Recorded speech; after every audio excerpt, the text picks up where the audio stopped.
जी कहते हैं कि वेदों से युक्त होकर के, निगम आगम से युक्त होकर के, सावित्री के सहित, सरस्वती के सहित मैं भी वहाँ पर आ गया, जहाँ पर विद्वान इकट्ठा होते हैं। वहाँ पर क्या होता है? काव्य शास्त्र विनोदेन कालो गच्छति धीमता व्यसनेन च मूर्खाणाम निद्रया कलहेन। यदि हम एकत्र होते हैं और आपस में शास्त्र की चर्चा न करके बस केवल पड़ोसी की, गांव की, तो इसका मतलब हम स्वयं अनुमान लगा लें कि विद्वान है कि नहीं।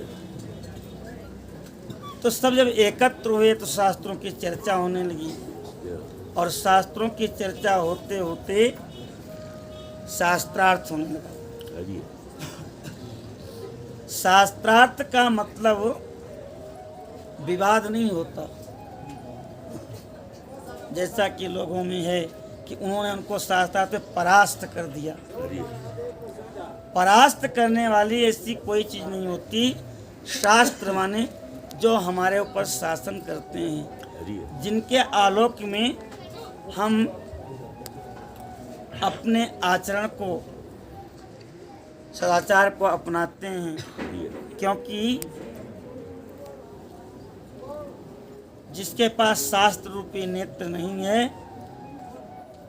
तो कहते यस्य नास्त्यंध एव सः, वह अंधा ही है। क्योंकि कोई स्त्री खड़ी है, इसको हम माँ कहें कि बेटी कहें कि बहन कहें, इसके प्रति कौन सा भाव होना चाहिए ये शास्त्र ही बताते हैं। कोई पीने वस्तु है, इसको हम पिए कि न पिए, ये शास्त्र ही बताता है। हम केवल आंखों से देखते रहें, हम तो कोई निर्णय नहीं ले सकते। तो शास्त्र का अर्थ का मतलब होता है प्रयोजन।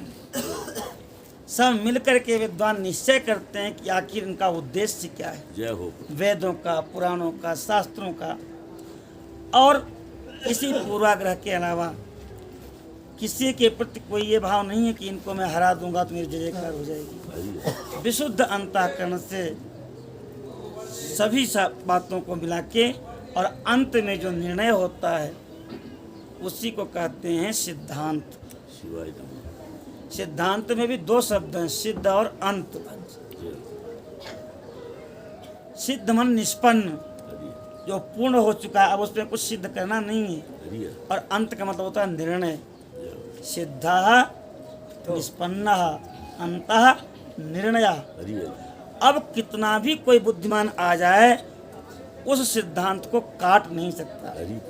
उसको कहते हैं सार्वभौम सिद्धांत, जो समान रूप से सबके ऊपर सब जगह लागू हो,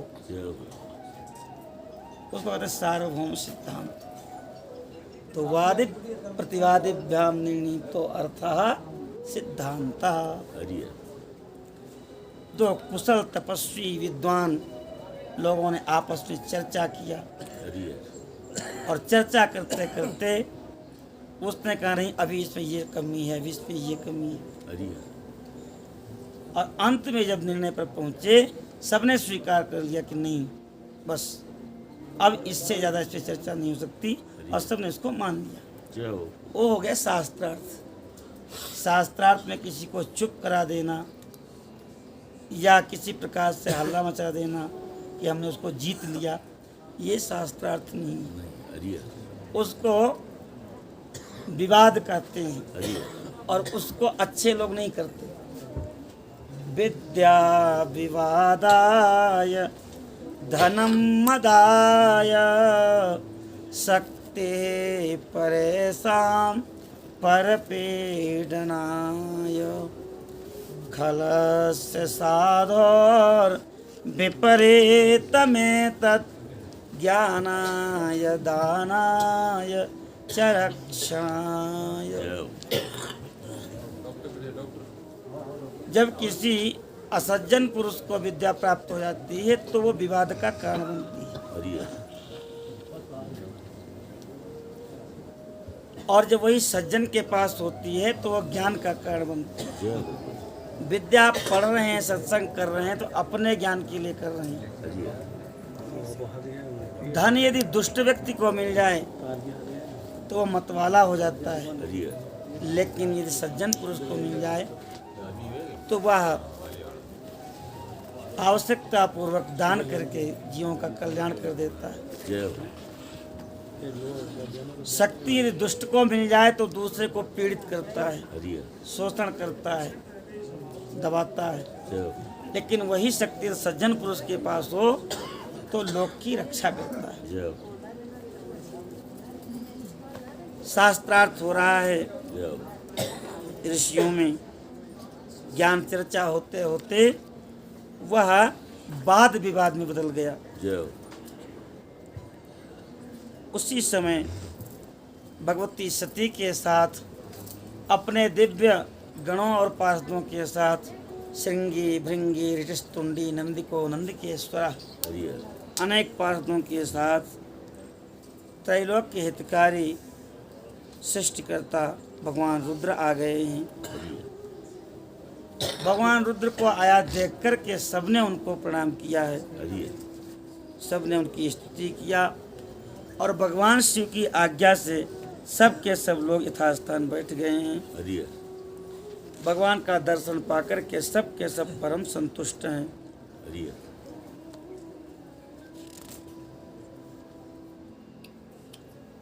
अपने सौभाग्य की सराहना कर रहे हैं।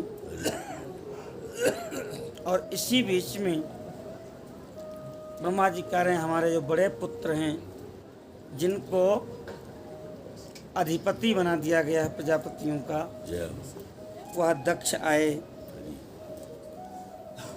बड़े तेजस्वी हैं। वहाँ पर आए तो ब्रह्मा जी को प्रणाम किया,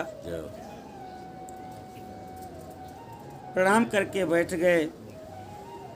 सबने उनको प्रणाम किया क्योंकि सबके सम्मानीय थे, बड़े थे।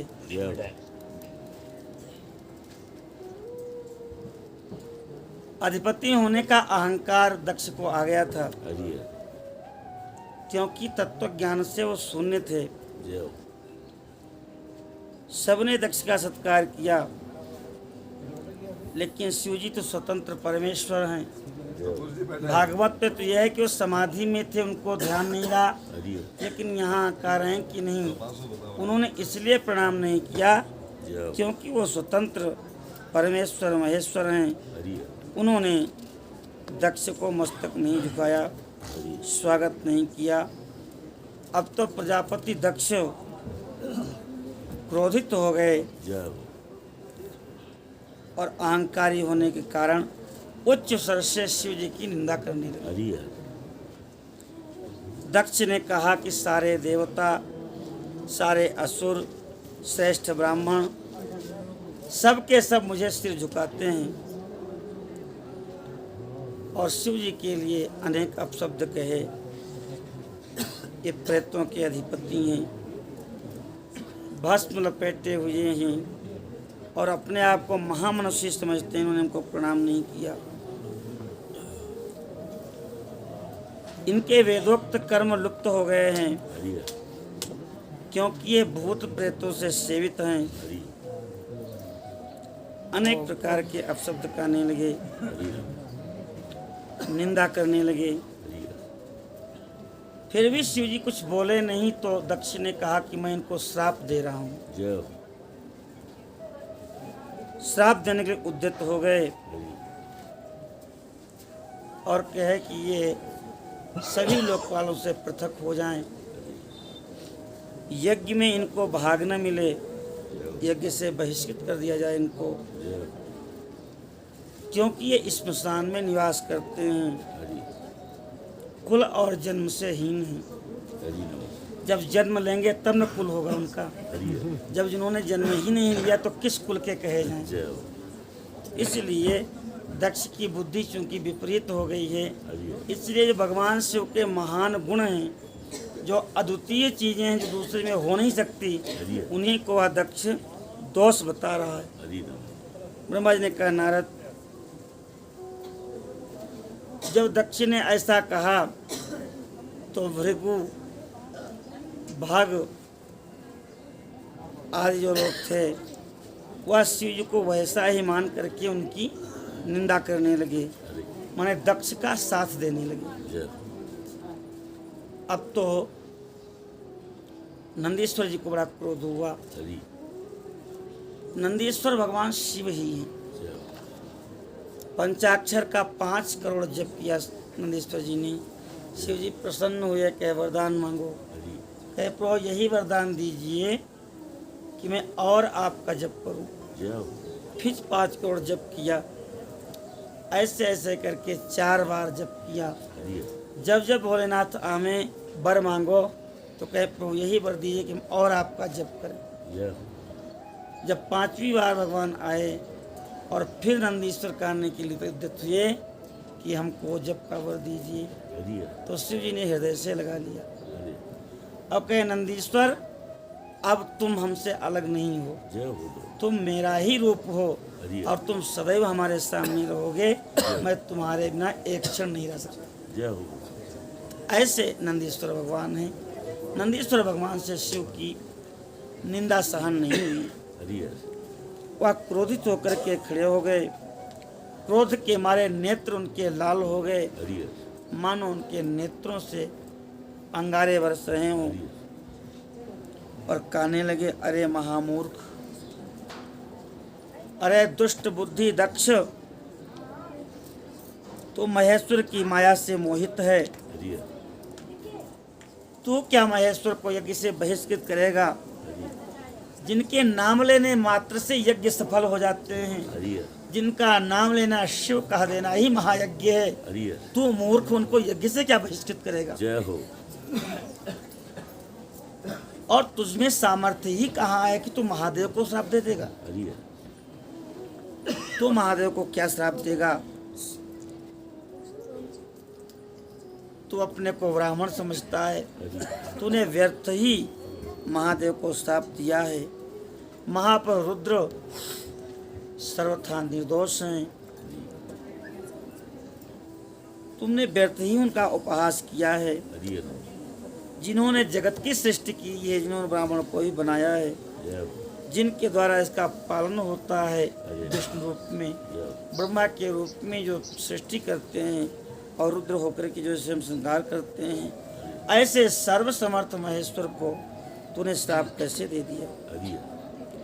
अब ये बात जब सुनी दक्ष ने तो और क्रोध में आ गया।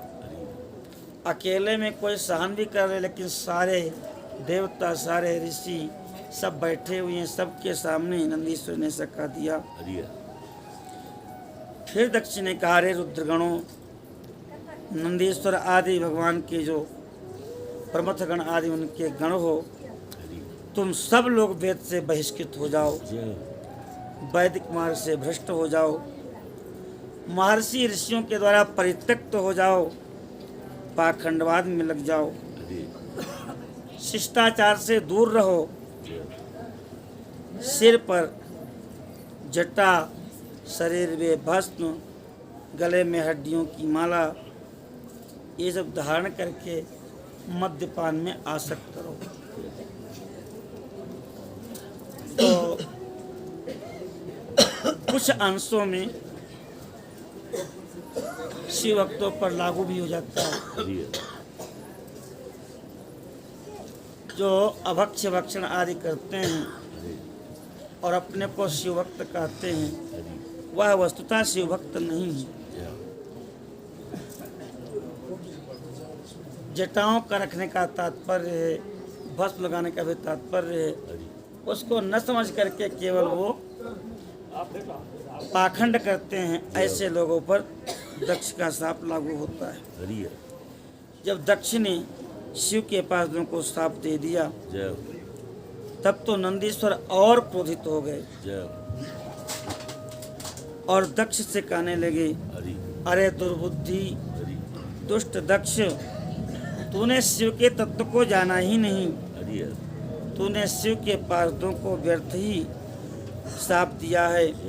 अरे अहंकारी दक्ष, जिनके चित्त में दुष्टता भरी है,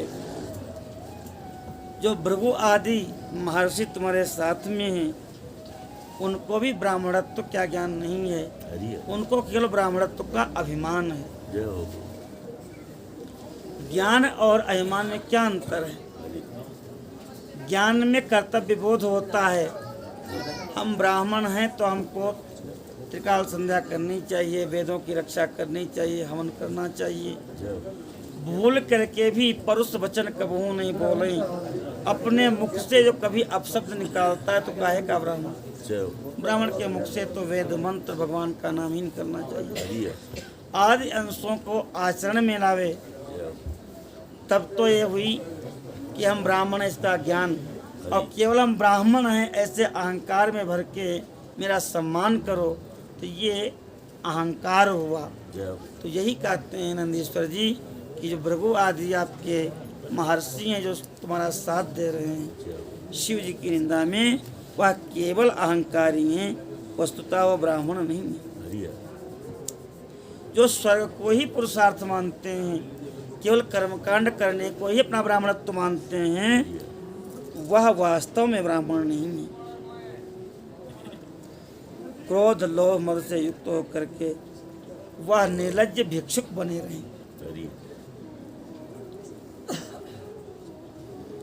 कितने ही ब्राह्मण वेद मार्ग को सामने रखकर शूद्रों का यज्ञ कराने वाले हों और दरिद्र हों, ये नंदीश्वर का श्राप। कोई न कोई श्राप होने पर ही वैसा होता है। भाई जिस कनकधारा का, जिस श्री सूक्त का, जिस दुर्गा सप्तशती का पाठ करके हम दूसरे को धनी बना सकते हैं, हम क्यों नहीं हो सकते? तो ऐसा होने पर भी हम नहीं कर पा रहे हैं, ये नंदीश्वर जी का श्राप है।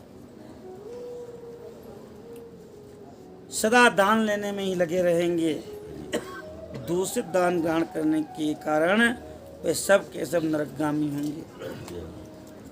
जो शिवद्रोही हैं, जो दक्ष का समर्थन करने वाले हैं, ऐसे ब्राह्मणों को शाप दिया। नंदीश्वर ने कहा कि इसमें कुछ ब्राह्मण जो है वो ब्रह्म राक्षस भी होंगे, जो ज्ञानी तो हैं लेकिन ज्ञानी होने के बाद वो केवल दोष देखते हैं। आप जप कर रहे हो, अरे तुम कैसे बैठो, ऐसे नहीं बैठा जाता, ऐसे जप किया जाता है। उत्साह देना कि नहीं बहुत अच्छा कर रहे हो, थोड़ा सा और अच्छा करो। तो ये तो हो गया मार्गदर्शन करने का तरीका। और एक जो कर रहा है उसको हतोत्साहित कर देना, तो इतना ही अंतर है ब्रह्म राक्षस और एक गुरु होने में। कोई कुछ कर रहा है तो उसको उत्साहित करिए, अच्छा कर रहे हो थोड़ा सा और ठीक कर लो। और एक कितना भी कोई अच्छा कर रहा है उसमें दोष निकालना, तुमने ये गड़बड़ी किया, तुमने ऐसा किया, तुमने ऐसा किया। तो कुछ तो ब्रह्म राक्षस होंगे जो शिव को सामान्य देवता समझेंगे, उनसे द्रोह करेंगे। ऐसे सारे ब्राह्मण परम तत्व के ज्ञान से विमुख हो जाएं, नंदीश्वर जी ने श्राप दिया है। विषय सुख की इच्छा से, सांसारिक कामनाओं से, कपट से युक्त धर्म को करने वाले, गृहस्थ आश्रम में कर्मकांड करने वाले और कर्मकांड की ही प्रशंसा करने वाले, वेदवाद का ही विस्तार करने वाले, उन सब का जो अनंत आनंददायी सुख है वह नष्ट हो जाए।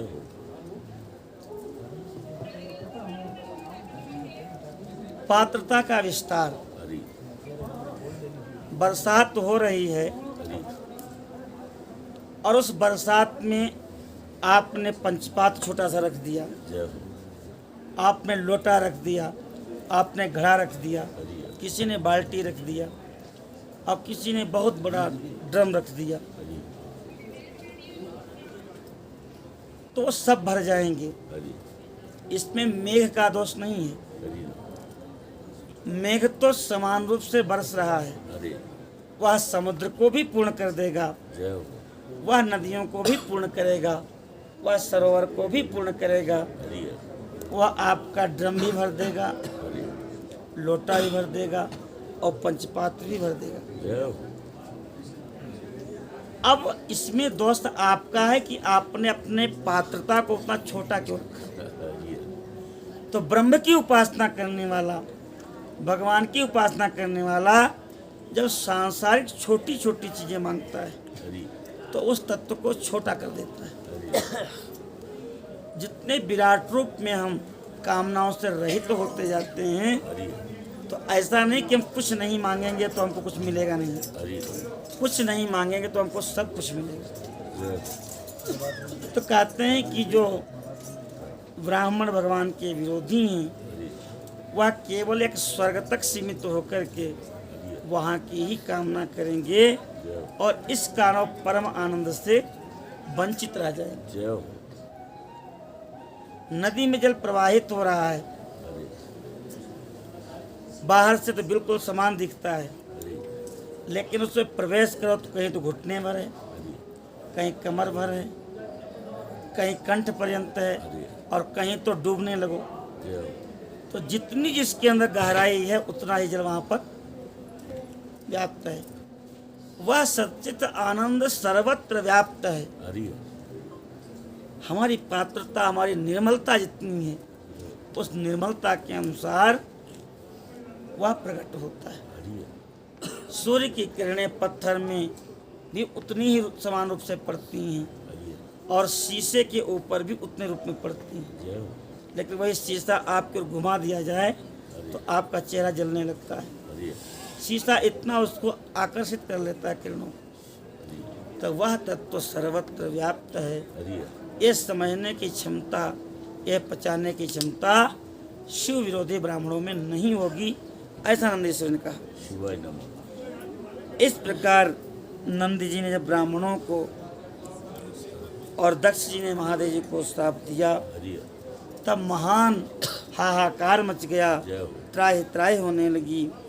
नारद जी कहते हैं नारद जी से ब्रह्मा जी कि हे नारद जी, चूँकि मैं वेदों का प्रतिपादक हूँ, मेरी शिव चरणों में भक्ति है, मैं शिव तत्व को जानता हूँ, इसलिए दक्ष का वह श्राप सुनकर के मैंने बारंबार दक्ष की निंदा किया, भृगु आदि ब्रह्मर्षियों की निंदा की और नंदी जी की बात सुन करके हंसते हुए नंदी जी को समझाने लगे। कहे हे नंदी, तुम परम ज्ञानी हो, तुम शिव जी के भक्त हो, तुमको क्रोध नहीं करना चाहिए। जो शक्तिशाली होता है उसको क्रोध नहीं आता। वास्तव में मुझे किसी का श्राप तो छू ही नहीं सकता। कहते हैं कि नंदीश्वर दक्ष क्या पूरा त्रैलोक्य मिलकर भी मुझे स्थापित करना चाहे, शिव जी कहते हैं, तो मुझे स्थापित नहीं कर सकता, इसलिए उत्तेजित नहीं होना चाहिए। आपको कोई छोटा 3 साल का बालक कहे कि हम तुमको मारेंगे, तो आपको हंसी आएगी, क्रोध आएगा। आप जानते हो कि ये तो हमारी उंगली भी नहीं टेढ़ी कर सकता, तो आप हंस दोगे, आप क्रोध नहीं करोगे। इसलिए ये प्रमाण है कि जितना ज़्यादा शक्तिशाली है वो इतना ज़्यादा शांत रहता है। क्रोध का मतलब ये कि तुम कमजोर हो। इसलिए नंदीश्वर, तुम तो हमारे अंश हो, हमारे स्वरूप हो, तुमको उत्तेजित नहीं होना चाहिए। वेद मंत्राक्षरमय है, सूक्तमय है, उसके सूक्त में परमात्मा प्रतिष्ठित हैं। उन मंत्रों के ज्ञाता नित्य आत्मवेत्ता हैं। इसलिए न तो तुम क्रोध करो और ना ही किसी को श्राप दो। किसी की बुद्धि कितनी ही दूषित क्यों न हो जाए, वह कभी वेदों को श्राप नहीं दे सकता, क्योंकि वेद कभी श्रापित नहीं हो सकते, धर्म कभी श्रापित नहीं हो सकता। धर्मो रक्षित रक्षिता, वेदो रक्षित रक्षिता, ये सब तो ऐसे तत्व हैं। सूरज पर थूको थूक अगर तो मुंह पर ही आ जाता है। या ऐसी सत्ताएं हैं कि इसको कोई दूषित करना चाहे तो कर ही नहीं सकता। इसलिए नंदीश्वर तुमको क्रोध नहीं करना चाहिए।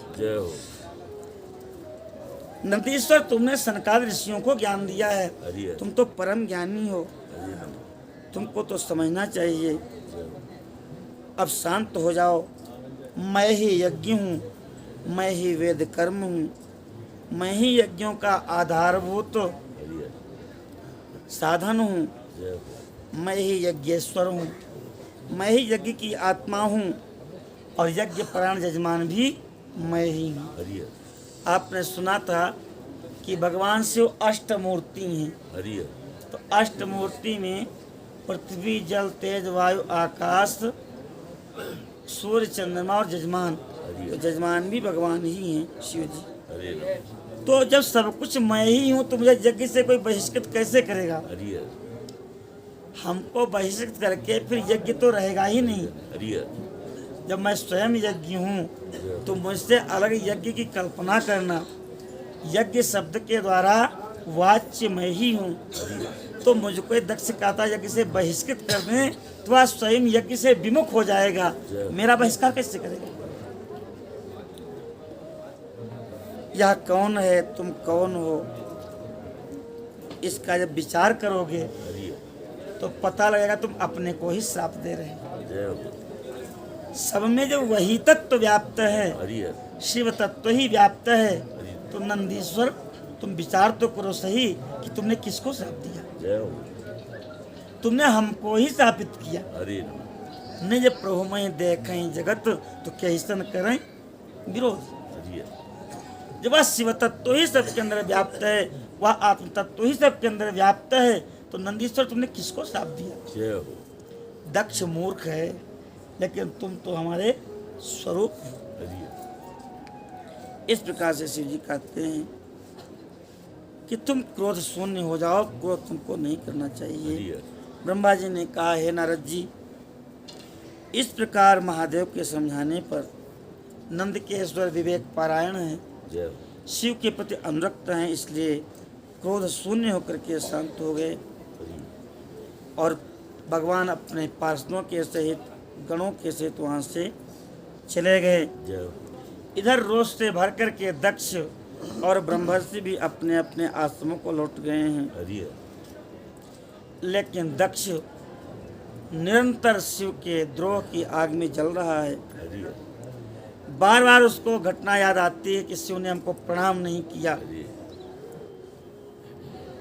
और जब किसी के बारे में आप गलत चिंतन करते हैं तो उसका नुकसान नहीं होता। चरक महर्षि कहते हैं आयुर्वेद में कि प्रज्ञा पराधो ही रोगाणाम मूल कारणम। रोग कारण क्या है? प्रज्ञा पराध।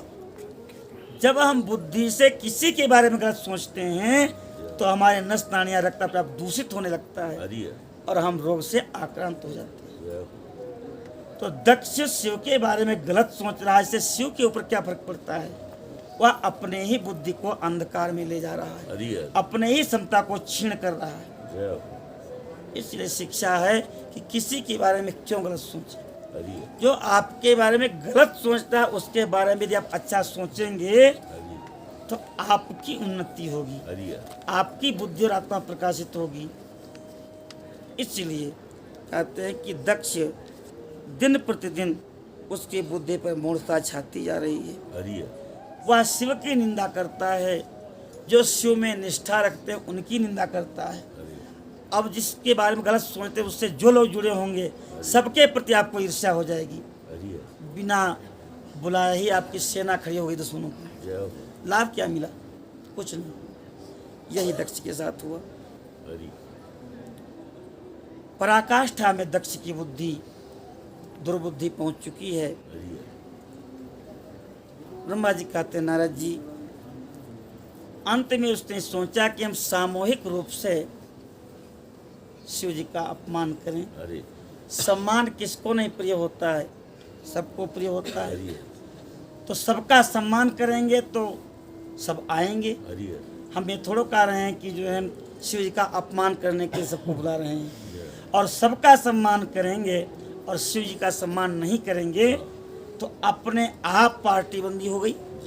जिनका हमने सम्मान किया वो हमारे हो गए और शिव जी अकेले पड़ जाएंगे। इस प्रकार से उसने बुद्धि लगा करके सारे देवताओं को बुलाया। भागवत जी में तो नहीं है, शिव महापुराण में है कि भगवान विष्णु भी आए हैं, क्योंकि दक्ष भगवान विष्णु की भक्ति करता है। ब्रह्मा जी भी आए हैं, जो कि उनका बेटा ही है। तो बेटा कोई कार्यक्रम करे बाप ना आवे, ये कहाँ संभव। सब आए हैं। बहुत बड़ा यज्ञ किया कनखल हरिद्वार में। यज्ञ की दीक्षा लिया। समस्त देवर्षि, महर्षि, ब्रह्मर्षि, देवता सबको बुलाया है। महर्षि अगस्त्य आए हैं, महर्षि कश्यप, अत्रि, वामदेव, भृगु, दधीचि जी आए हैं। इनका नाम है दध्यंगा थर्वण ऋषि। ये च्यवन जी के पुत्र हैं, महर्षि च्यवन के। वही च्यवन जिन्होंने च्यवनप्राश बनाया। ये च्यवनप्राश वही महर्षि च्यवन जी इसको खा के बूढ़े से जवान हो गए थे। महर्षि दधीचि भी आए हैं। भगवान वेदव्यास कृष्ण द्वैपायन भी आए हैं। भारद्वाज, गौतम, पैल और व्यास जी के पिताजी पराशर जी, गर्ग, भारव, कपुस, सुमंतो, त्रिक, कंक, वैशंपायन।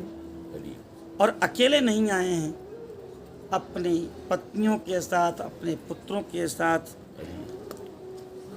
देखिए, प्रयास करना चाहिए। आपके अंदर तो जो संस्कार हैं वो तो है ही। बच्चों को लाने से आगे की पीढ़ी तैयार होती है। भागवत में भी आया है कि सहपुत्र शिष्या स्वस्त्री विरायोवदि सहपुत्र शिष्या। सरे महर्षि, देवर्षि, ब्रह्मर्षि अपनी स्त्री, पुत्र और शिष्यों के साथ आए। इस यज्ञ में भी सब स्त्री, पुत्र और शिष्यों के साथ आए हैं। सब के सब सम्मिलित हैं। अब जब इनका सम्मान हो रहा है, दक्ष के बुलाने पर आए, तो प्रकारांतर से दक्ष की कुटिल नीति सफल हो गई।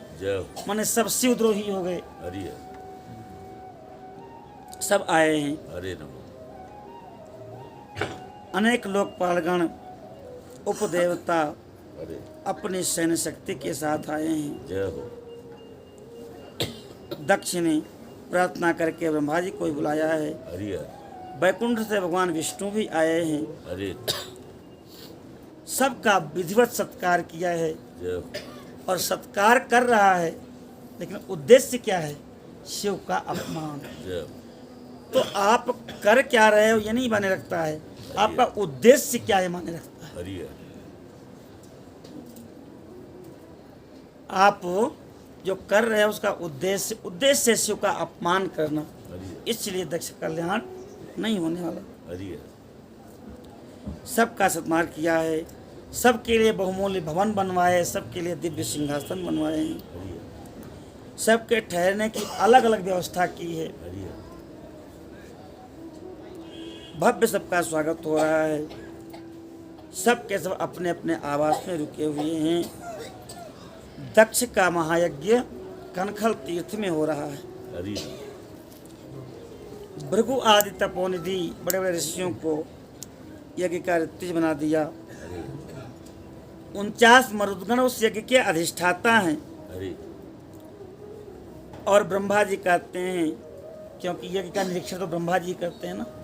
अभी भी थोड़ा सा भी छोटा हवन हो तो ब्रह्मा जी की प्रतिष्ठा की जाती है कि इस यज्ञ में कहीं कोई त्रुटि न होनी पावे।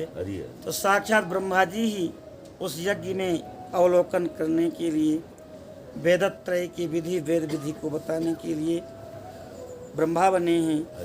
संपूर्ण दिक्पाल मतलब इंद्र जो पूर्व दिशा के दिक्पाल हैं, अग्नि देवता जो आग्नेय कोण के दिक्पाल हैं, धर्मराज जो दक्षिण के दिक्पाल हैं, नृति जो नैऋत्य कोण के दिक्पाल हैं, वरुण जो पश्चिम के दिक्पाल हैं, वायव्य कोण के वायु देवता, उत्तर के कुबेर, ऊपर के ब्रह्मा जी स्वयं ही हैं, शेष के नीचे के शेष जी, सारे दिक्पाल वहाँ पर अपने आयुध और परिवारों के सहित विराजमान हैं। स्वयं यज्ञ सुंदर रूप धारण करके दक्ष के यज्ञ मंडल में उपस्थित हैं। सब के सब महर्षि वेदों को धारण किए हुए हैं। अग्नि साक्षात प्रकट होकर के उस यज्ञ में हविष्य लेने के लिए आए हैं। 88,000 ऋत्विज हैं। दक्ष बड़ी कुशलता से संचालन कर रहा है। वह सब एक साथ हवन कर रहे हैं। 64,000 देवर्षि उद्गाता हैं जो वेदों का गायन कर रहे हैं। अध्यर्यु और होता भी 64,000 हैं। नारदादि तुम्बरु व जो गायन करते हैं वेदों का, वह सब यज्ञ में गायन कर रहे हैं। अब नारद जी भी भाई हैं सगे, तो भाई का यज्ञ हो, भाई क्यों न जाए। ब्रह्मा जी के पुत्र दक्ष भी और ब्रह्मा जी के पुत्र नारद जी भी। उस महायज्ञ में गंधर्व, विद्याधर, सिद्ध, द्वादशादित्य, नागलोक के जो अष्टकुल नाग हैं सब के सब, ब्रह्मर्षि, राजर्षि, सब के सब आमंत्रित हैं और सब अपने सहयोगियों के साथ उसमें भाग ले रहे हैं। अष्टवसु भी हैं। कौतुक और मंगलाचरण करके दक्ष ने यज्ञ की दीक्षा ली। बारंबार स्वस्ति वाचन किया गया। दक्ष के दाहिने भाग में उसकी पत्नी विराजमान है। इतना सब करने के बाद भी उस दुरात्मा ने भगवान शिव को आमंत्रित नहीं किया। और जब उनको आमंत्रित नहीं किया तो अपनी बेटी सती को भी आमंत्रित नहीं किया। यज्ञ आरंभ हो गया। सब के सब ऋषिगण अपने अपना कर्तव्य कर रहे हैं। महर्षि दधीची बार बार व्याकुल हो रहे हैं क्योंकि महर्षि दधीची शिव के परम भक्त हैं। आखिर शिव जी क्यों नहीं आए, क्यों नहीं बुलाया गया।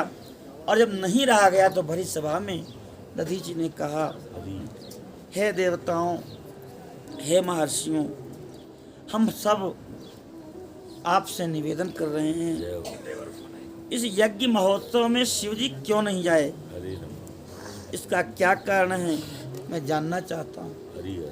देव देवेश्वर भगवान विष्णु आए हैं, सारे लोकपाल आए हैं, मरुदगण आए हैं, विश्वदेवा आए हैं, द्वादशादित्य आए हैं, सब पधारे हैं, लेकिन हमारे स्वामी महात्मा पिनाकपाणी भगवान शंकर क्यों नहीं आए इस यज्ञ में। उनके बिना यह यज्ञ शून्य है या शोभा नहीं पा रहा।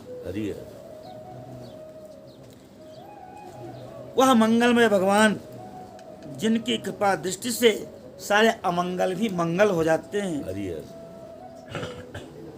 उनका ऐसा प्रभाव है। वह पुराण पुरुष वृषभध्वज परमेश्वर नीलकंठ मुझे दिखाई क्यों नहीं पड़ रहे हैं, जिनके संपर्क में आने पर, जिसकी सन्निधि में आने पर बड़े बड़े अमंगल भी मंगल हो जाते हैं। जो एक नेत्र नहीं, दो नेत्र नहीं, 15-15 नेत्रों से मंगल करने वाले हैं, वह पंचमुख भगवान महादेव क्यों नहीं आए। हे दक्ष, तुम्हें अवश्य ही शिव जी को यज्ञ में बुलाना चाहिए।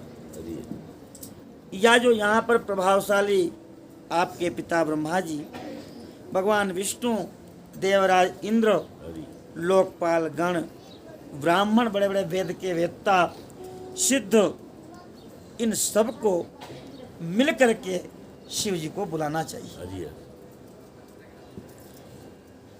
आप सब लोग वहाँ जाएं जहाँ महादेव विराजमान हैं और दक्ष नंदिनी सती के सहित शिव जी को तत्काल यहाँ बुला करके यज्ञ में ले आवें। हे देवेश्वर, जगदम्बा सहित शिव जब आ जाएंगे तो ये सब परम पवित्र हो जाएगा, मंगलमय हो जाएगा, पुण्यमय हो जाएगा। इसलिए आप सब लोग मिल करके उनको यहाँ बुलाइए, नहीं तो यह यज्ञ पूर्ण नहीं होगा। ऐसा दधीच जी ने कहा। दधीच जी का यह वचन सुनकर के दक्ष हंसने लगा।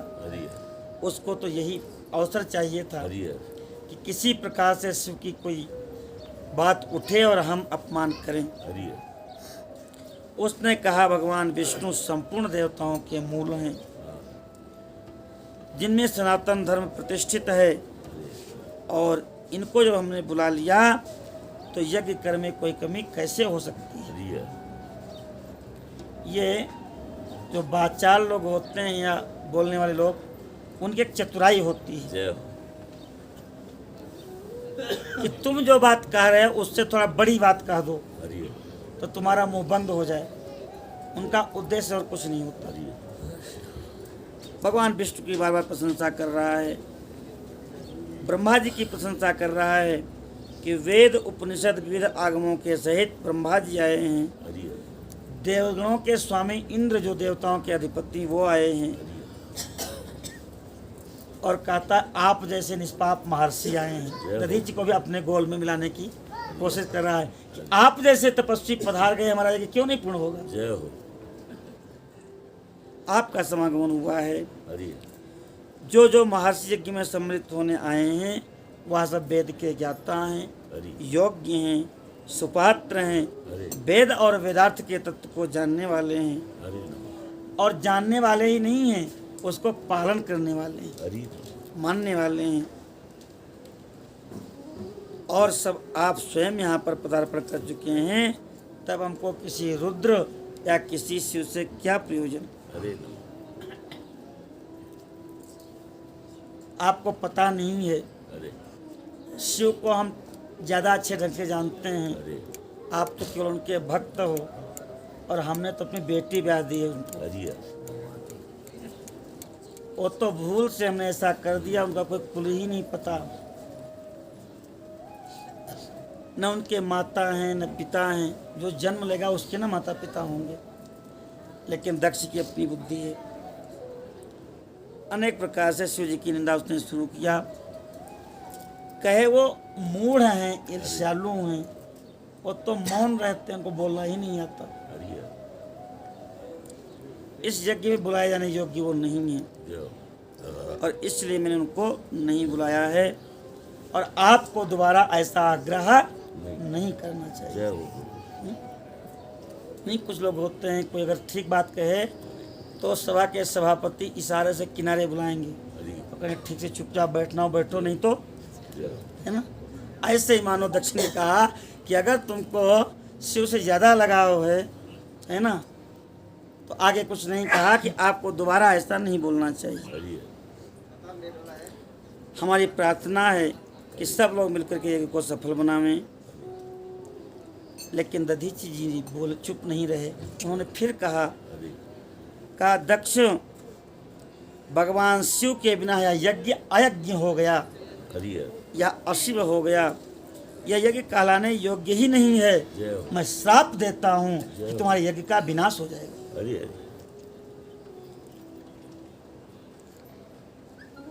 ऐसा कह करके दधीचि ने अपनी तरफ से ही यज्ञशाला का त्याग कर दिया। कोई हमको कहे कि छोड़ के जाओ, उसके पहले ही उन्होंने यज्ञ का त्याग कर दिया और अपने आश्रम को चले गए।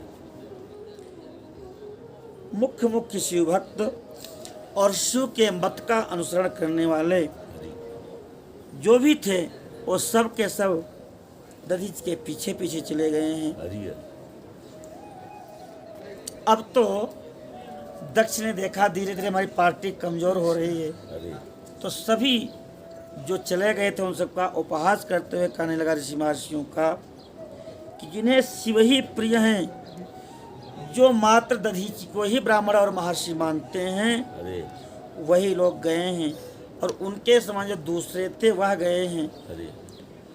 यह बड़ा अच्छा हुआ कि जो उस शिव को मानते हो चले गए, हमारा यज्ञ पवित्र हो गया। जो उनके समर्थक थे वो चले गए। मुझे यही अभीष्ट था कि हमको भगाना नहीं पड़ा, अपने आप चले गए। इस प्रकार से दक्ष कहने लगा, जो मंद बुद्धि हैं, मिथ्यावादी हैं, वेद से बहिष्कृत हैं, उनको तो यज्ञ में आना ही नहीं चाहिए था। अभी तक ठीक थे जब इसके गोल में थे, और सब शिव की प्रशंसा किए तो उन सबकी निंदा करने लगा। ब्रह्मा जी कहते हैं, दक्ष की यह बात सुनकर के शिव से माया से मोहित जो थे, वो सब के सब देवता और ऋषि वो यज्ञ करने लगे। यज्ञ को जो श्राप मिला था वो वर्णन किया। अब यज्ञ के विध्वंस की बात बताते हैं। ब्रह्मा जी कहते हैं कि जब यज्ञ होने लगा उसी समय गंधमादन पर्वत पर दिव्य मंडप पर सती जी अपने सखियों के साथ क्रीड़ा कर रही थी और उन्होंने आकाश मंडल में देखा कि चंद्रमा अपनी पत्नी रोहिणी के साथ सर धर करके कहीं जा रहा है। पूछा कहाँ जा रहे हो? सती बिलोके व्योम विमाना असुर सुंदरी करहीं कलगाना। सती जी ने कहा कि ये विजया सखी हैं सती जी की कि पूछो ये चंद्रमा रोहिणी के साथ कहाँ जा रहे हैं। विजया ने चंद्रमा और रोहिणी से पूछा, चंद्रदेव आप कहाँ जा रहे हैं? तो चंद्रदेव ने कहा कि हम दक्ष के यज्ञ में शामिल होने जा रहे हैं।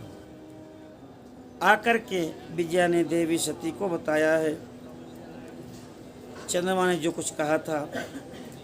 अब तो सती बड़ी प्रसन्न हुई, लेकिन उनको आश्चर्य हुआ कि हमारे पिताजी ने हमको क्यों नहीं सूचना दिया। अच्छा, इतना बड़ा सब साप हो गया, वरदान हो गया, लेकिन भोलेनाथ ने आज तक सती जी को ये बात नहीं बताई। ये बहुत बड़ी शिक्षा है। ऐसी कोई भी बात जिससे समाज में जहर फैले, कोई बात हो रही है, मान लीजिए हमारी निंदा हो रही वहाँ पर, आपने सुन लिया तो उसको वहीं भुला दो, क्योंकि यदि हमसे आप बताएंगे तो हमको तो और कष्ट होगा। तो ऐसी कोई बात किसी की कहीं सुन करके किसी से नहीं कहनी चाहिए जिससे वातावरण में दोष फैले, एक दूसरे को कटुता बढ़े। ठीक है, उसने हो सकता वहीं के लिए कहा हो। कई बार लोग कहते भी कि हमने तो ऐसे कह दिया था, तुमको सुन करके वहीं शांत हो जाना चाहिए, आपने क्यों कहा दिया? शिव जी ने सती जी से भी नहीं बताया। आजकल के दामाद होते तो पहले आके घर में ही बरसते कि तुम्हारे बाप ने आज हमारे साथ ऐसा ऐसा व्यवहार किया, लेकिन शिव जी ने आज तक नहीं बताया।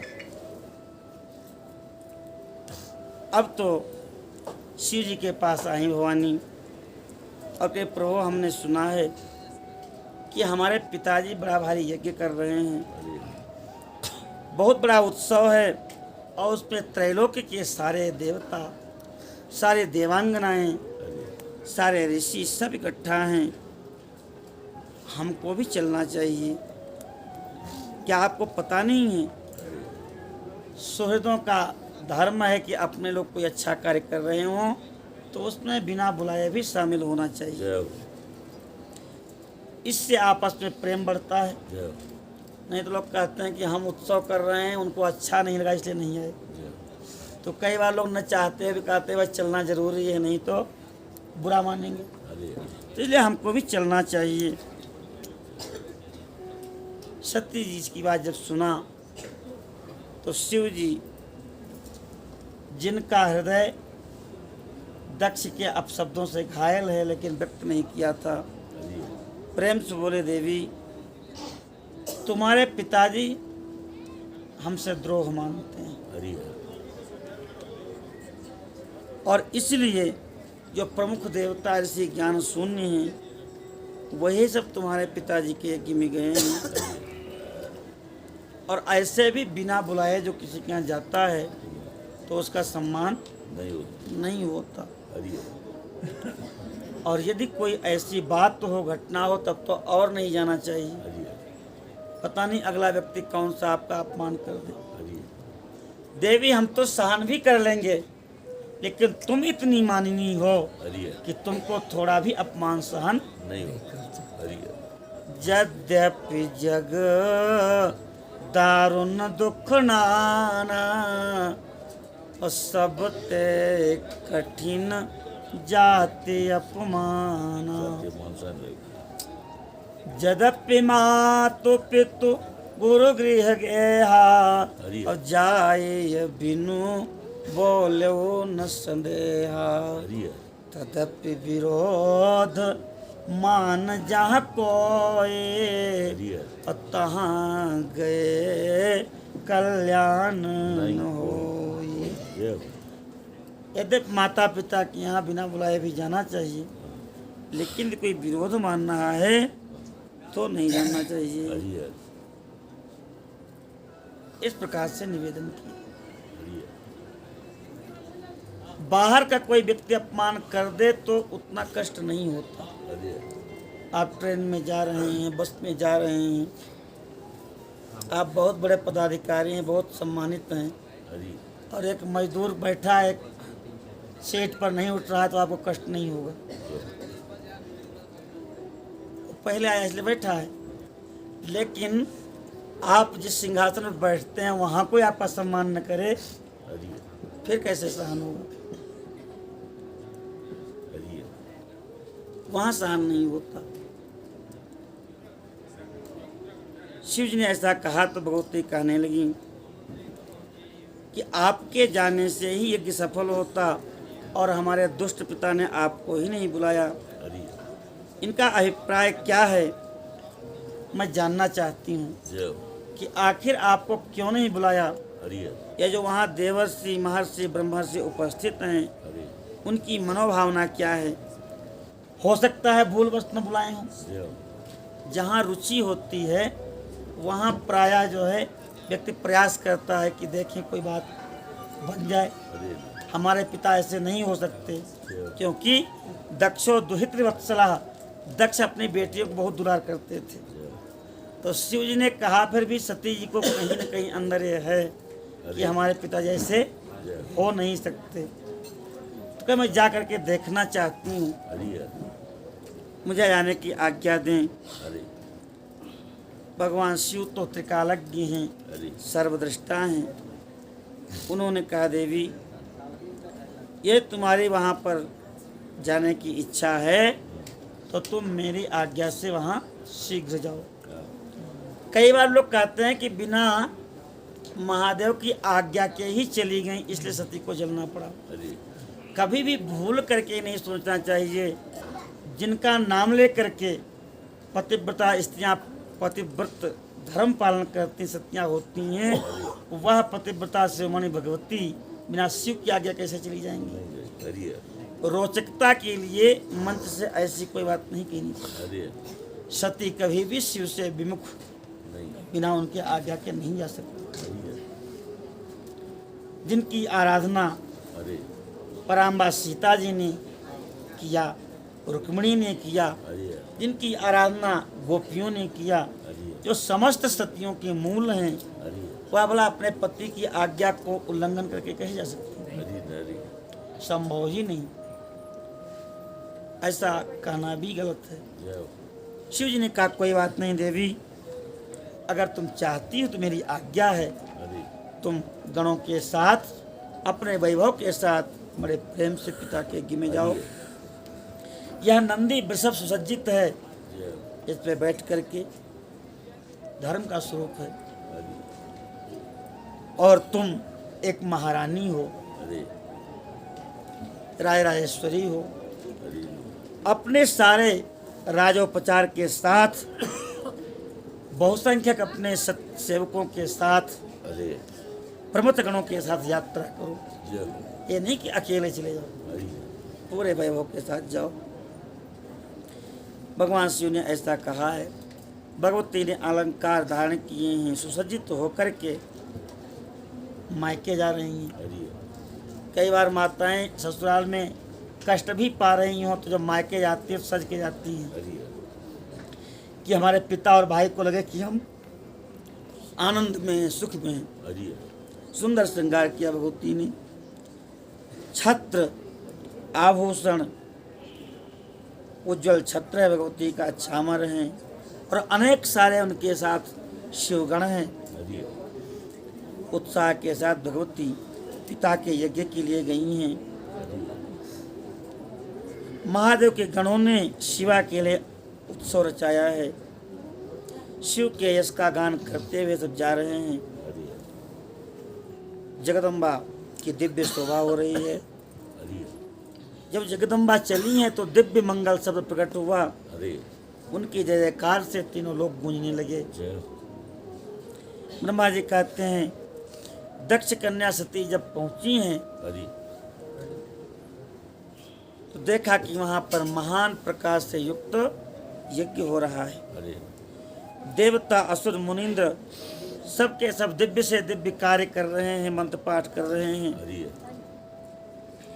उन्होंने अपने पिता को भी बड़े आश्चर्यजनक रूप में देखा। दिव्य शोभा है उनकी। द्वार पर जाकर के सती जी खड़ी हो गई हैं। अपने वाहन नंदी से उतरकर अकेले ही यज्ञशाला के भीतर चली गई। जब देखा सती आई हैं तो जो सती की माता है असिकनी, बेरणी भी इनका नाम है, उन्होंने विधिवत उनका स्वागत किया। बहनें भी प्रेम से मिली हैं, लेकिन शिव की माया से मोहित होने के कारण दक्ष ने सम्मान नहीं किया। बड़ा आश्चर्य हुआ सती जी को कि हमारे पिता ने हमारा सम्मान नहीं किया। फिर भी उन्होंने माता पिता के नाते पिताजी को प्रणाम किया। उस समय सती ने देखा विष्णु आदि सभी देवताओं के भाग तो हैं, लेकिन कतहु न देख शंभु कर भागा। शिव जी का न कहीं सिंहासन है, न उनकी कहीं नेम प्लेट है, न कहीं उनकी कोई चर्चा है। अब तो सती जी को क्रोध आ गया। तब चित्त चढ़ो जो शंकर कहो, अपते अपमान समुझ उर्दहु। रोम रोम उनका क्रोध की अग्नि में जलने लगा। सती ने कहा प्रजापति, आपने मंगलकारी भगवान शिव को इस यज्ञ में क्यों नहीं बुलाया, जिनके द्वारा चराचर जगत पवित्र हो रहा है, पालित हो रहा है। जो यज्ञ की दक्षिणा, यज्ञ के जजमान, यज्ञ की आहुति, अग्नि सब कुछ है। अग्नि तो भगवान की ही मूर्ति है, अष्टमूर्ति में अग्नि भी है। उन भगवान शिव के बिना तुम्हारे यज्ञ की सिद्धि कैसे होगी। जिसने स्मरण करने मात्र से सब कुछ पवित्र हो जाता है, उनके बिना तुम्हारा यज्ञ अपवित्र हो जाएगा। क्या आपने शिव को सामान्य देवता समझा है क्या? क्या आपकी बुद्धि भ्रष्ट हो गई है? यद्यपि आप हमारे पिता हैं, लेकिन फिर भी हमको आप अधम मालूम पड़ रहे हैं। ऐसा कहने के बाद परमेश्वरी सती ने विष्णु, ब्रह्मा, इंद्र सब देवताओं को कठोर शब्दों में फटकारा है। ये तो परमा जगत जननी है, इनको क्या डर है?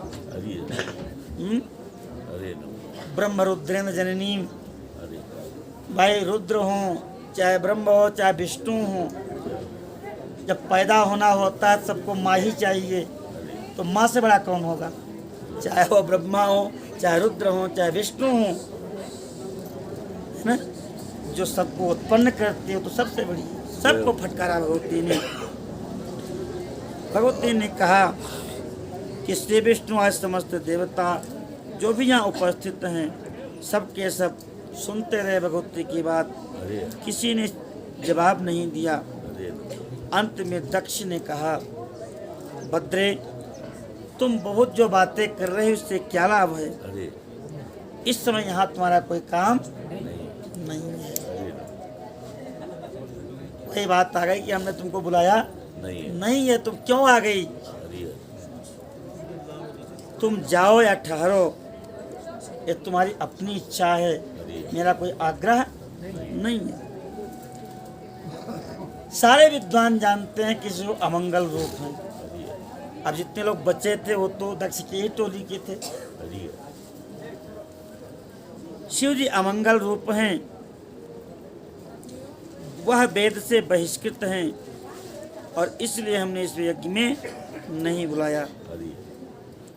जानबूझकर मैंने उनको आमंत्रित नहीं किया है। रुद्र को शास्त्र का ज्ञान नहीं है, जिन्होंने विष्णु और ब्रह्मा को वेद का ज्ञान दिया, ये दक्ष उन्हीं शिव को कह रहा है कि शिव को शास्त्र का ज्ञान नहीं। वेदा शिवो शिवो वेदा वेदाभ्यासी सदा शिवा।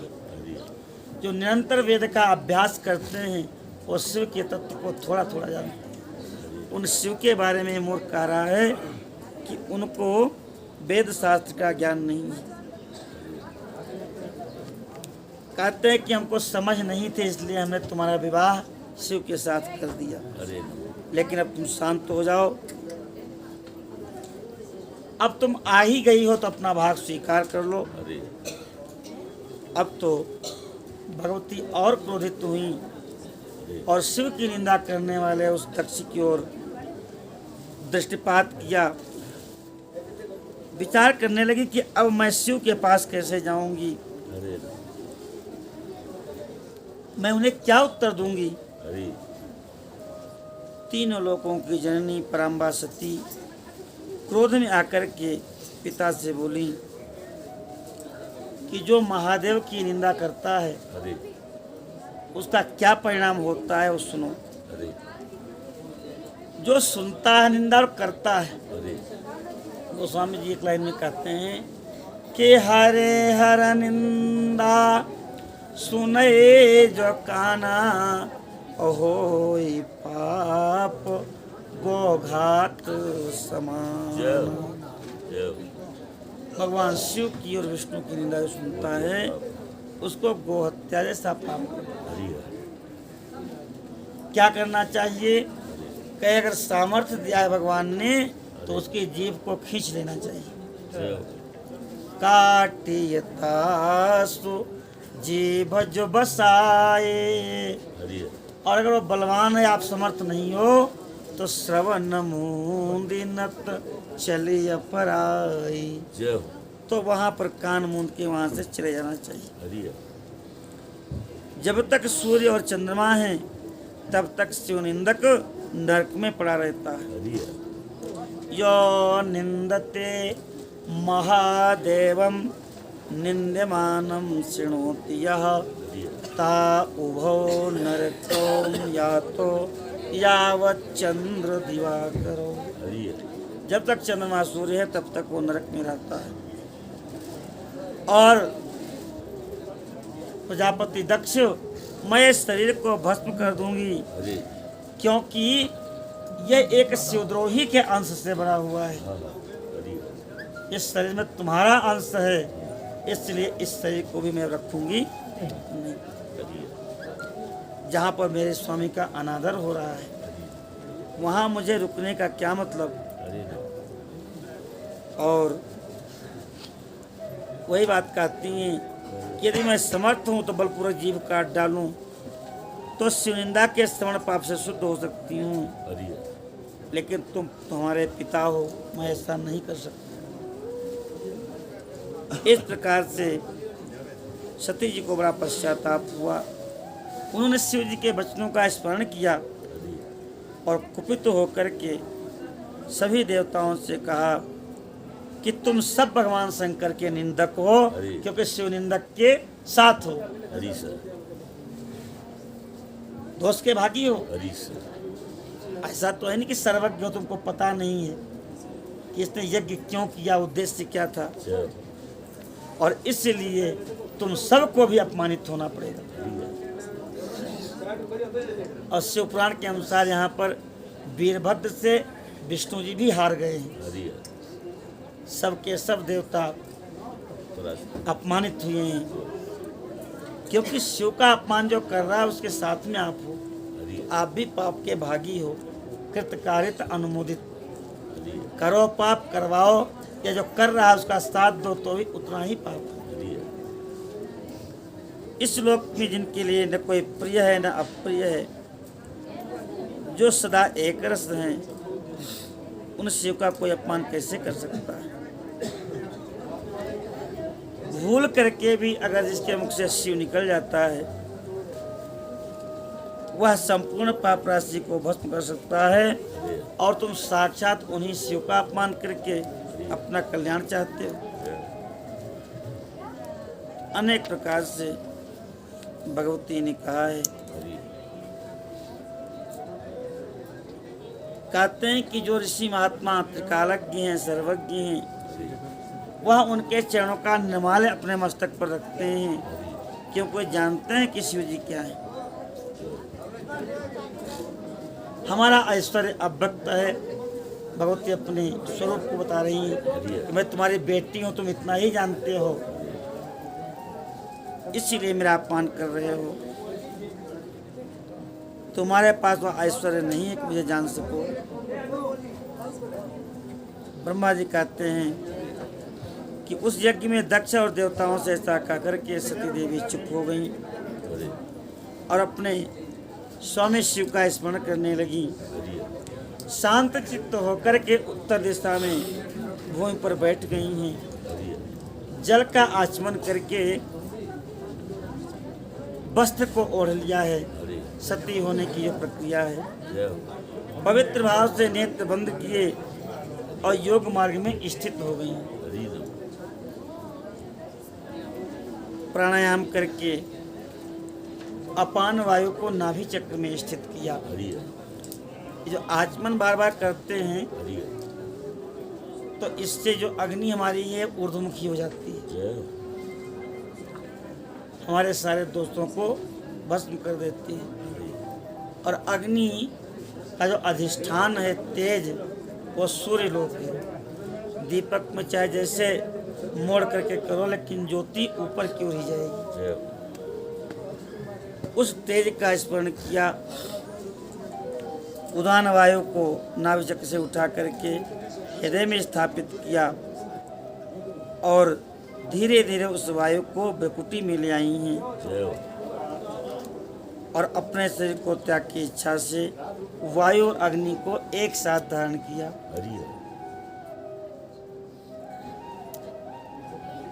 अपने पति महादेव का चिंतन करते हुए भगवती ने शरीर का त्याग किया है।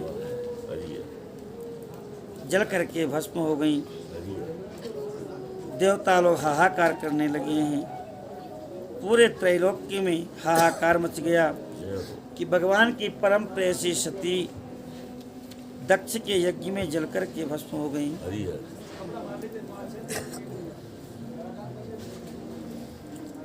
ब्रह्मा जी के पुत्र दक्ष की बड़ी दुष्टता, जो उसकी अपनी संतान सती थी, सदा सम्मान पाने योग्य थी, उसने अपनी बेटी का ही अपमान कर दिया। इस प्रकार से सब हाय हाय करने लगे हैं। उसी समय शिव जी के साथ जो पार्षद आए थे क्रोध करके, उन्होंने दक्ष को मारना चाहा, लेकिन वहाँ और जो गण थे उन्होंने उनसे युद्ध करके उनको नष्ट कर दिया है। शिव जी का अपमान देख करके नारद जी भी व्याकुल हो गए हैं। सबके सब शिवगण जब मारने चले तो भृगु आदि ने मंत्र के द्वारा यज्ञ के रक्षक देवताओं को प्रकट किया है। अपहत्ता असुरा रक्षांश वेद सदा। सारे देवता प्रकट होकर के असुरों का वध करें, ऐसे आहुति दिया। आहुति देते ही यज्ञ कुंड से ऋभु आदि देवता प्रकट हुए हैं, जो बड़े बलशाली हैं। उन सब के हाथ में जलती हुई लकड़ियां थीं और उनका युद्ध हुआ प्रमथ गणों के साथ। ऋभु सब ब्रह्म तेज से युक्त थे, उन्होंने परास्त कर दिया शिव के गणों को। ब्रह्मा जी कहते हैं कि उसी समय आकाशवाणी हुई है, अरे दुराचारी दक्ष, दंभ परायण दक्ष, तूने शिव भक्ति परायण दधीच के कथन को नहीं माना। वह ब्राह्मण तुझको साफ दे करके चले गए हैं, उसके बाद भी तुझे नहीं समझा। तुम्हारी बेटी मंगलमयी सती पधारी, तो तुम्हारी अपनी पुत्री थी, उसका भी तुमने आदर नहीं किया। अरे ज्ञान दुर्बल दक्ष, तूने सती और महादेव की पूजा नहीं किया। मैं ब्रह्मा जी का बेटा हूँ, इसी घमंड में भरा रहा। सती तो त्रैलोक्य की आराध्या हैं, सबके आराधना के योग्य हैं, तीनों लोकों की माता हैं, कल्याण स्वरूपा हैं, शिव जी की अर्धांगिनी हैं। वह पूजित होने चाहिए थी और पूजित होने पर सौभाग्य प्रदान करने वाली हैं। वह महेश्वर की माहेश्वरी शक्ति हैं, सबको मंगल देने वाली हैं, समस्त उपद्रवों को नष्ट करने वाली हैं। सम्मानित होने पर वह कीर्ति और संपत्ति देती हैं। वही पराशक्ति हैं, भोग मोक्ष प्रदान करने वाली हैं। वह तुम्हारी बेटी नहीं, वह जगत की माता, जगत की प्रतिपालिका है। वही सती तप धर्म दान आदि का फल देने वाली है। वही परात्परा शक्ति हैं और वही भगवान शिव की धर्मपत्नी है। मूर्ख, भगवान शिव ही सबके स्वामी और परमेश्वर हैं। उनके दर्शन के लिए बड़े बड़े सिद्ध महापुरुष तपस्या करते हैं और उन्हीं का तुमने अपमान किया। तुम्हारा मंगल कभी नहीं हो सकता। इस प्रकार से आकाशवाणी ने कहा है, तुम्हारे दुर्भाग्य का उदय हो गया, तुम्हारा सौभाग्य नष्ट हो गया, ऐसा कहा। ब्रह्मा जी कहते, आकाशवाणी सुनकर सबके सब देवता भयभीत हो गए, सब कांप रहे हैं, सबके अंदर मोह व्याप्त हो गया, भृगु का मंत्रबल छीन हो गया। उसी समय जो शिव जी के गण गए हैं, उन्होंने शिव जी से बताया, प्रभु दक्ष बड़ा दुरात्मा घमंडी है, उसने सती जी का अपमान किया और देवताओं ने भी सती जी का आदर नहीं किया। उस दुष्ट ने आपके लिए यज्ञ में भाग नहीं दिया, दूसरे देवताओं को भाग दिया है। आपके विषय में उसने उच्च स्वर से बड़े दुर्वचन कहे हैं। दुखी होकर के सती जी ने कोप किया। पिताजी की बारंबार निंदा करके उन्होंने अपने शरीर को योगाग्नि से जला लिया है। हम सब दक्ष पर कुपित हुए तो हमारे विरोधी भृगु ने मंत्र बल से हम सबको परास्त कर दिया। हे विश्वम्भर, हम सब आपकी शरण में आए हुए हैं। ब्रह्मा जी कहते हैं, अपने पार्षदों की बात सुनकर के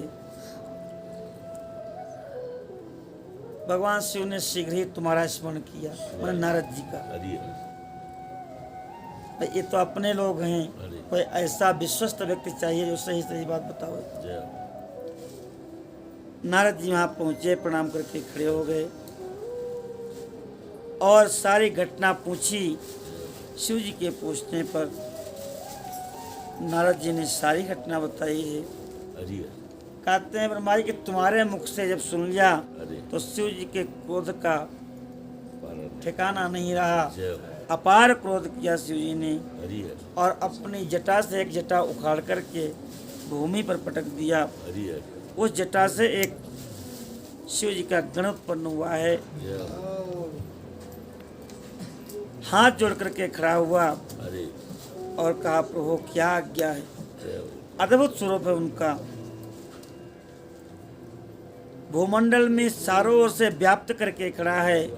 प्रलय रूपी अग्नि के समान उसके लाल लाल नेत्र हैं। 1000 भुजाएं हैं। वीरभद्र उनका नाम रखा गया। और वीरभद्र भगवान की 1000 भुजाएं हैं। 100 प्रकार के ज्वर, 13 प्रकार का सन्निपात सब उनकी सेना में शामिल है। सबके सब शरीरधारी और भयंकर हैं। अपने तेज से लोगों के शरीर में दाह उत्पन्न करने वाले हैं। वीरभद्र ने हाथ जोड़ करके महारुद्र को प्रणाम किया। कहा, प्रभु आज्ञा दीजिए, मुझे क्या कार्य करना है ईशान। मैं तो एक क्षण में समुद्र सुखा सकता हूँ। मैं पर्वतों को पीस डालना चाहता हूँ। मैं एक क्षण में ही ब्रह्मांड को भस्म कर देना चाहता हूँ। हे प्रभु, मेरे लिए क्या आज्ञा है। मैं इस संसार को उलट पलट दूँ, सारे प्राणियों का विनाश कर दूँ।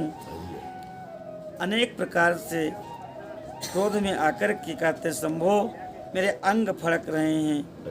ब्रह्मा जी कहते हैं बात सुनकर के शिव जी बड़े प्रसन्न हुए और कहे तुम्हारी जय हो, मेरे पार्षदों में तुम सबसे श्रेष्ठ हो।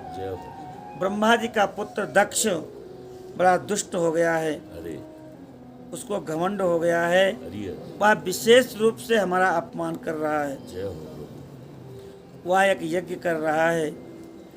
तुम जाओ और परिवार के सहित यज्ञ को भस्म करके फिर मेरे पास आ जाओ। जो भी तुम्हारे सामने युद्ध के लिए आवे उसको तुम परास्त कर देना, उसको भस्म कर देना।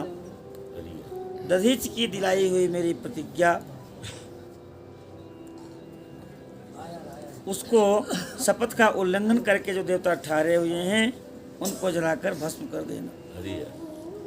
दधीच की प्रतिज्ञा नहीं है, दधीच के पुत्र पिप्पलाद थे। जब उन्होंने देखा कि देवताओं ने हमारे पिता से हड्डी मांग के उनके प्राण ले लिए तो उन्होंने तपस्या किया, शिव जी प्रकट हुए तो कहे सारे देवताओं को भस्म कर दीजिए। तो पिप्पलाद के ही शरीर जलने लगे। तो भगवान ने कहा कि तुम्हारे शरीर में सब देवता ही तो बैठे हैं, नेत्रों में सूर्य, नासिका में अश्विनी कुमार, जिह्वा में अग्नि, हाथों में इंद्र, पैरों में विष्णु। तो अगर देवताओं को तुम भस्म करना चाहते हो तो तुमको भी भस्म होना पड़ेगा। लेकिन आज शिव जी कहते नहीं, उन देवताओं को भस्म कर देना। इस प्रकार से लौट आना, जो तुम्हारे स्तुति करें उनको तो छोड़ देना, लेकिन जो भी तुमसे लड़ने आवे उन सबको भस्म कर देना। जितना वहाँ जल रखा है कलशों में सबको उठा के पी जाना। इस प्रकार से वीरभद्र से कहा कि भगवान चुप हो गए। वीरभद्र बड़े संतुष्ट हुए, भगवान को प्रणाम करके दक्ष के यज्ञ मंडप की ओर आए हैं। करोड़ों करोड़ महावीर वीरभद्र के साथ में हैं। प्रलयाग्नि के समान सब तेजस्वी हैं। काल के भी काल भगवान रुद्र के वीरभद्र पार्षद हैं। वो सब के सब रुद्र के समान ही दिखते हैं, वैसा ही त्रिनेत्र, वैसा ही त्रिशूल। मानो करोड़ों करोड़ रुद्र भगवती के अपमान का बदला लेने के लिए जा रहे हैं।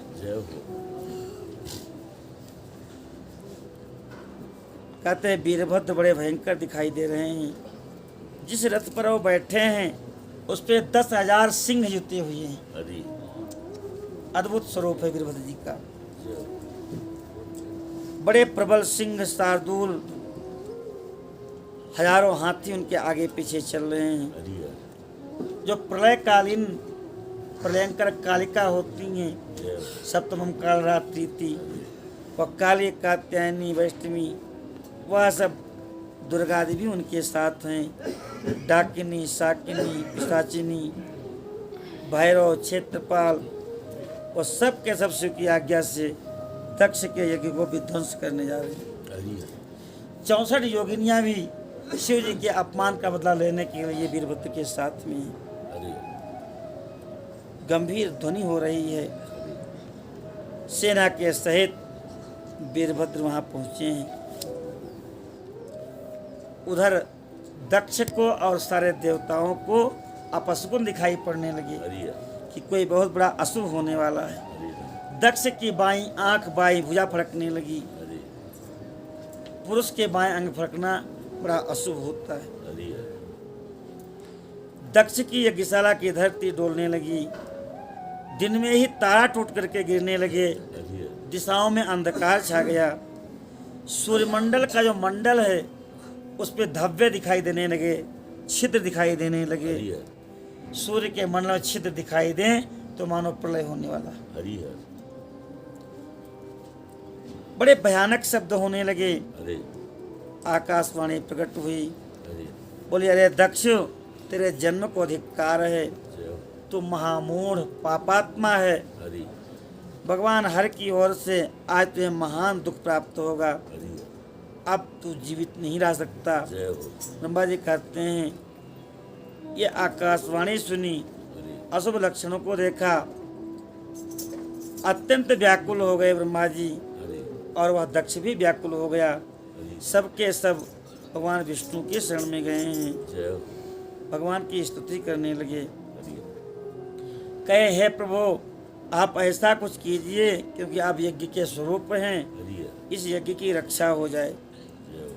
ऐसे जब प्रार्थना किया भगवान से, उस समय भगवान विष्णु ने भगवान शिव का स्मरण किया और समझाते बोले, दक्ष, तुमको मैं तत्व की बात बताता हूँ, मेरी बात को ध्यान से सुनो। तुम्हें तत्व का ज्ञान नहीं है, तुमने परात्पर परब्रह्म परमात्मा सदाशिव की अवहेलना की है।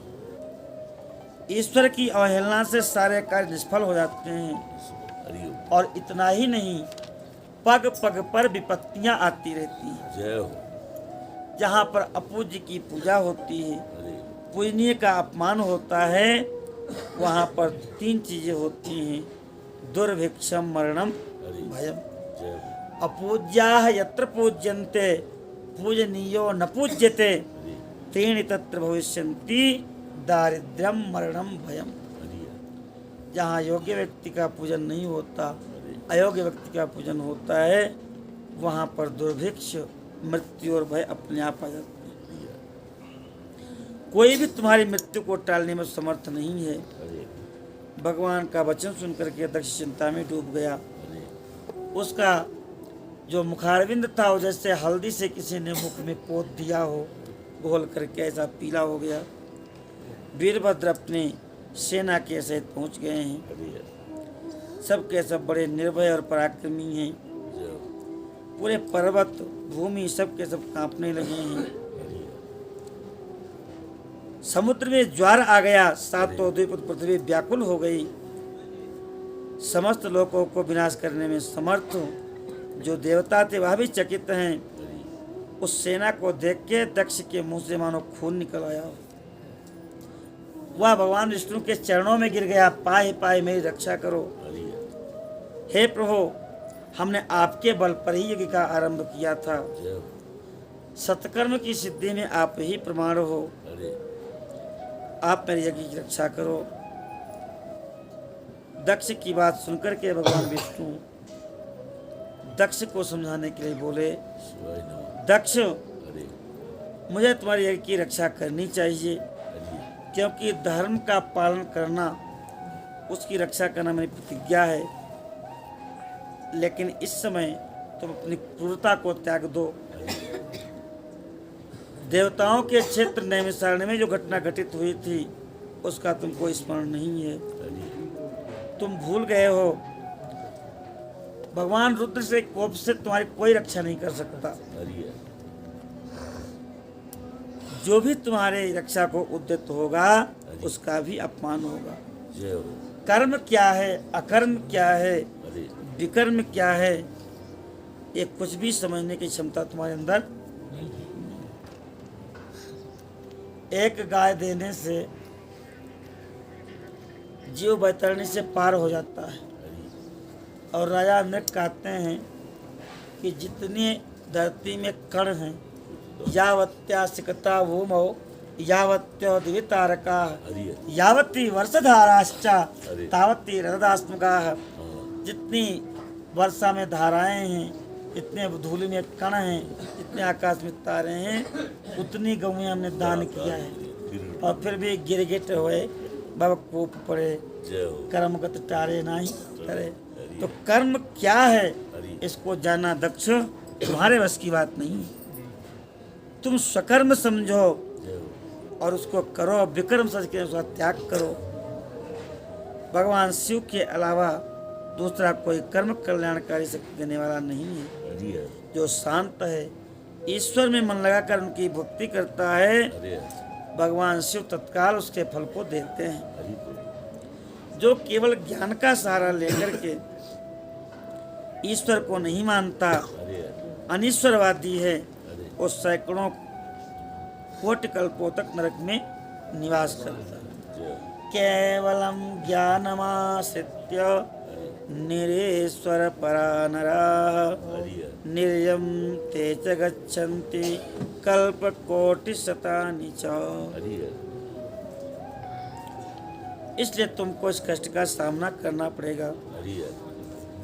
देखते ही देखते भगवान के सामने शिव के जो प्रमुख गण हैं वीरभद्र, उनकी सेना का सैलाब उमड़ आया। नारद जी उस समय देवताओं के साथ शिवगणों का घोर युद्ध हुआ। देवता परास्त हो गए हैं, सब के सब हार के स्वर्ग को चले गए। महाबली इंद्र कुछ देर तक युद्ध करते रहे और उसके बाद अपने गुरु बृहस्पति से पूछे कि गुरुदेव हमको क्या करना चाहिए। हे महाप्राज्ञ बताइए हमारी विजय कैसे होगी। उनकी बात सुन करके बृहस्पति जी बोले कि भगवान विष्णु ने पहले जो कहा है वही घटित हो रहा है, मैं उसी को कह रहा हूँ। समस्त कर्मों का फल देने वाला कोई नहीं है, भगवान शिव ही कर्मों का फल देते हैं और कोई समर्थ नहीं है। न मंत्र, न औषधियाँ, न लौकिक पुरुष, सब के सब मिलकर के न ईश्वर को जान सकते हैं और न ही ईश्वर का अतिक्रमण कर सकते हैं। न तस्य कश्चित् तपसा विद्या वा न योग वीरेण समाधिना वा। कोई कितना भी तपस्वी हो जाए लेकिन ईश्वर तत्व का अतिक्रमण नहीं कर सकता। किसी विद्या के द्वारा, किसी ऐश्वर्य के द्वारा उस ईश्वर का अतिक्रमण कोई नहीं कर सकता। ऐसा निवेदन किया। कहते हैं हे देवताओं, ऐसा विद्वानों का कथन है, संपूर्ण वेद मिलकर के भी महेश्वर तत्व को नहीं जान सकते। अवश्य भगवान शिव के अनुग्रह से ही सर्वथा शांत निर्विकार सदाशिव का ज्ञान हो सकता है। इंद्र, तुम लोकपालों के साथ इस यज्ञ में आ गए, तुमको आना नहीं चाहिए था। भगवान रुद्र जिनके सहायक हैं, ऐसे रुद्रगण इस यज्ञ में विघ्न डालने आए हैं। वो अपना कार्य पूरा करेंगे, यज्ञ को विध्वंस करेंगे। ऐसा सुनकर के इंद्र से लोकपाल चिंता में पड़ गए। मन ही मन भगवान शिव का स्मरण करने लगे। उसी समय रुद्र के गण आ गए हैं और रोष में भर कर के उन्होंने देवताओं को घायल कर दिया। सबके सब देवता इंद्र सहित दसों दिशाओं में भग के चले गए हैं। वीरभद्र जी यज्ञशाला के समीप गए और वहां पर दक्ष जो है भगवान के चरणों में पड़ा हुआ था। हे देव, हे रमानाथ, हे यज्ञेश्वर, आप मेरे यज्ञ की रक्षा कीजिए, आप ही यज्ञ हैं। ब्रह्मा जी कहते हैं ऋषियों का वचन सुन करके भगवान विष्णु वीरभद्र के साथ युद्ध करने के लिए आए। शरणागत है दक्ष, यज्ञ की रक्षा करना चाहिए। अब तो वीरभद्र क्रोध में आकर के भगवान विष्णु को डांटने लगे। वीरभद्र की बात सुन करके भगवान हंसने लगे। उन्होंने कहा, वीरभद्र, आज मैं जो कहता हूँ उसको ध्यान से सुनो। मैं कोई शिव जी का विरोधी नहीं हूँ। जैसे तुम शिव जी के पार्षद हो, ऐसे मैं भी भगवान शिव का सेवक हूँ। तुम मुझे रुद्रदेव से विमुख मत जानो। दक्ष अज्ञानी है, कर्मकांड में इसकी निष्ठा है। इसने बारंबार अपने यज्ञ में चलने की प्रार्थना किया। मैं भक्त के अधीन ठहरा, सो इसके बुलाने पर आ गया। भगवान महेश्वर भी भक्त के अधीन रहते हैं। दक्ष मेरा भक्त है, इसलिए मुझे आना पड़ा। तुम रुद्र के तेज से उत्पन्न हो, मेरी प्रतिज्ञा सुनो। मैं तुमको आगे बढ़ने से रोकता हूँ और तुम मुझे रोको। भगवान रुद्र जो चाहेंगे परिणाम वही होगा। ऐसा भगवान विष्णु ने वीरभद्र से कहा। ब्रह्मा जी कहते, नारद, भगवान विष्णु के ऐसा कहने पर वीरभद्र हंस करके बोले कि आप मेरे प्रभु के भक्त हैं, यह जानकर मुझे बड़ी प्रसन्नता है। वीरभद्र ने कहा, प्रभु, मैं आपके भाव की परीक्षा लेने के लिए कह रहा था। जैसे आप शिव के भक्त हैं वैसे मैं भी हूँ। वेद ऐसा कहते हैं कि यह सारा जो संसार है वो शिव की आज्ञा से ही चल रहा है। यथा शिवस्तथा तुम ही, यथा तुम ही तथा शिवः इति वेदा वर्णयन्ति शिव शासन तो हरे। शिव और विष्णु तुम एक ही हो दोनों, वेद ऐसा ही कहते हैं। ब्रह्मा जी कहते हैं। भगवान मुस्कुराने लगे वीरभद्र की बात सुन करके। उन्होंने कहा निःशंक होकर के वीरभद्र तुम मेरे साथ युद्ध करो, और जब तक हमारा शरीर रोम रोम तुम्हारे अस्त्रों से छिद नहीं जाएगा, बिंद नहीं जाएगा, तब तक मैं तुम्हारे सामने खड़ा रहूंगा। जैसे भीष्म बाबा खड़े थे। ब्रह्मा जी कहते हैं ऐसा कहकर भगवान चुप हो गए। विष्णु और वीरभद्र में घोर युद्ध हुआ है। अंत में वीरभद्र ने भगवान विष्णु के चक्र को स्तंभित कर दिया, उनके साग धनुष के टुकड़े टुकड़े कर दिए। कहते उस समय मैं ब्रह्मा सरस्वती द्वारा